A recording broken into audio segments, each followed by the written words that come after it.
Waan baay'ee nama ajaa'ibuudha waan ta'eef amma mudannoo sana si yaadachiisuudhaaf garuu ija kee qabachuu qabda. Agan ija kee bani jedhutti mudannoo sana amma ija kee bani jedhutti mudannoo sana mudannoon yoomiyyuu dagachuu ati hin dandeenye ta'ee gaafa ija kee bani jedhe ni bantaa sana booda amma ija kee bani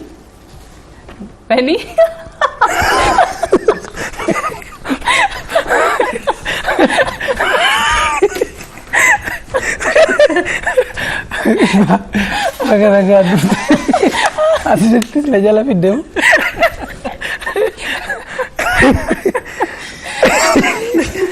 Amma tu saja awang kana. Mudannoon kun mee maali? Daawwattoonni keenya si daawwachaatiidha kan jirani. Anis immoo mudannoon kee kun yoo biyya kan dagatamneedha. Mee dubbadhu mee maal turre mudannoon kun? Guyyaa tokko ganama ifaan obboleessa kee hangafa insirbasii ogummaa biraatis karaa daa'imman deeggarsaa inni miidiyaa irrattis feesbuuk irrattis hin argita. Yaanni isaa baay'ee na dursa. Ani ogummaan ani qabu waa barreessuu fi dafee yeedalootti jijjiiruu galgala kana waan amma uumame daqiiqaa 30 booda yeedaloo fi walalootti jijjiiree hojjechuun beeka. Inni karaa adda addaatiin anarra ammayyaa'aadha.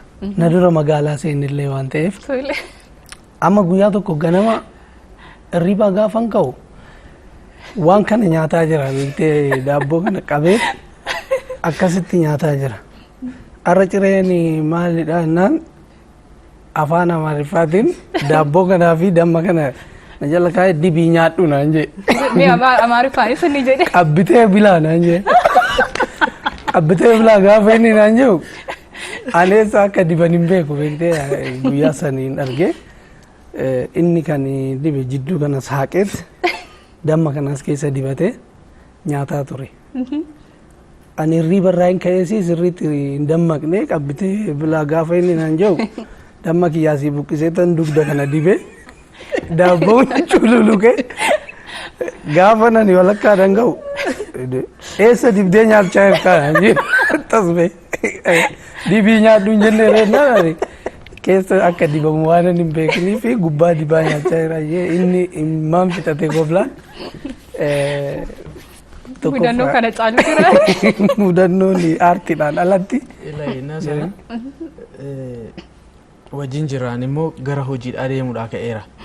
Dursee nyaadheeni uffata koos sirreeffachaa jira. Ifa maalii akkamitti nyaatanii kan qabbita bilaa dheeradheetu malee osoo nan asii of sirreessu mana keenya keessa afaan wayii jira sharratti xap waan jiruun dhaga'anii ilaalu ofirra garagalee ilaalu guutuu isaa daabboo kana dibeera akkuma jiru. Dudda dibee. Maasaajii gochuuf hin deefatee nyaachuuf hin deefatee waan hin beeku. Gaanisi keekiyyaadhaan egaa ani miira kee kana laaluuf jecha ifaa saffeereetiin jira. Ifaanis egaa sitti argamtee mudannoo hin dagatamne kana keekiyyaan gaafa mudannoo kana sitti kaasan hin boossaa jedhan kolfa guddina boossaa jedhan.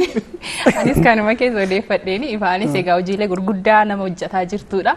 Gargaarsa daa'immanii dhaabbata gargaarsa daa'immanii isas yeroo dhiyootti daa'imman gargaartee jirta. Galatoomi tifuu fi akkanumatti weellisaadhas hojiilee gurguddaadha kan sirraa eegnu. Egaa isin lamaan obbolaan wal qabatanii fuulduratti dachaadhaan akkasiin tarkaanfattan abdii guddaan qaba. Keekiyyaanis jabaadhu yeroon keenya egaa waan nu daangeessee malee waan baay'ee haasofna ture.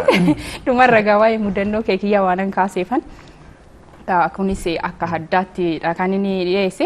Egaa daawwattoonni keenyas yaada isaanii nu biraan gaatiidha kan isaaniin turani. Mudannoo kanattis bashannanaa akka turtan abdii qabna. Qophicha qopheessuun kan isin faana ture mooneeti beeksisaati.